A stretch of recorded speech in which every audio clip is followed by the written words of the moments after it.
Hello, friends. Welcome to our read aloud time of holes. So we are starting to get into some interesting parts of our book.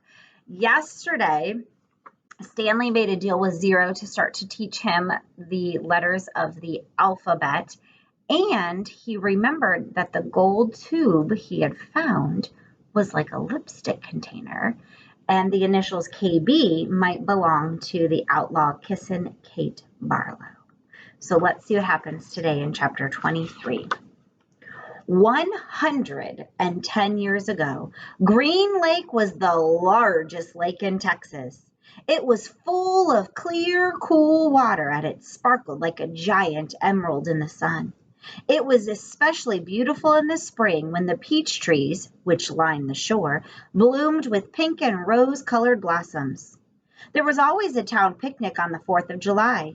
They'd play games, dance, sing, and swim in the lake to keep cool. Prizes were awarded for the best peach pie and peach jam. A special prize was given every year to Miss Catherine Barlow for her fabulous spiced peaches. No one else even tried to make spiced peaches because they knew none could be as delicious as hers. Every summer, Miss Catherine would pick bushels of peaches and preserve them in jars with cinnamon, cloves, nutmeg, and other spices that she kept a secret. The jarred peaches would last all winter. They probably would have lasted a lot longer than that, but they were always eaten by the end of winter. It was said that Green Lake was heaven on earth and that Miss Catherine's spiced peaches were food for the angels. Catherine Barlow was the town's only school teacher. She taught in an old one-room schoolhouse. It was even old then.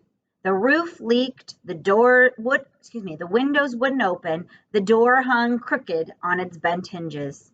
She was a wonderful teacher, full of knowledge and full of life. The children loved her. She taught classes in the evening for adults, and many of the adults loved her as well.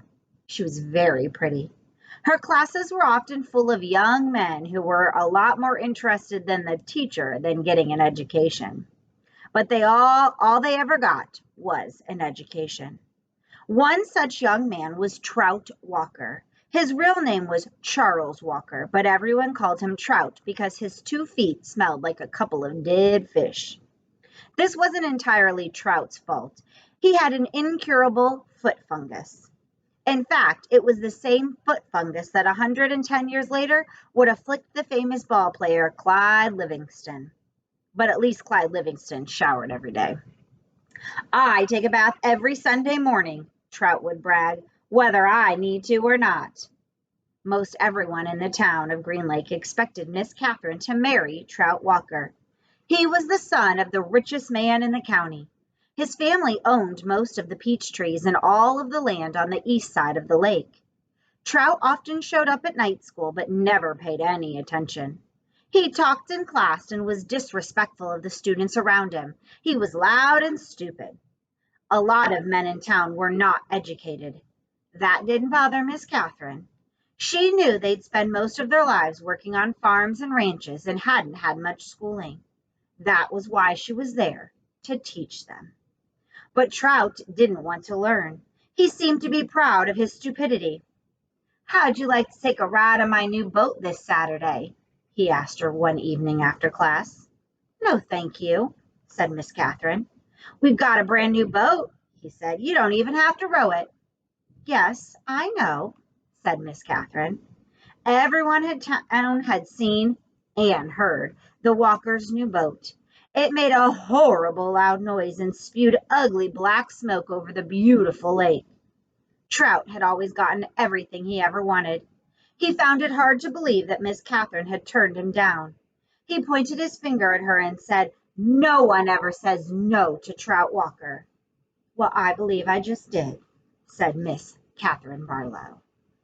What do you think is going to happen next? I don't know. We'll have to find out soon in our next chapter of Holes. Remember, have a good day, smile, and be kind.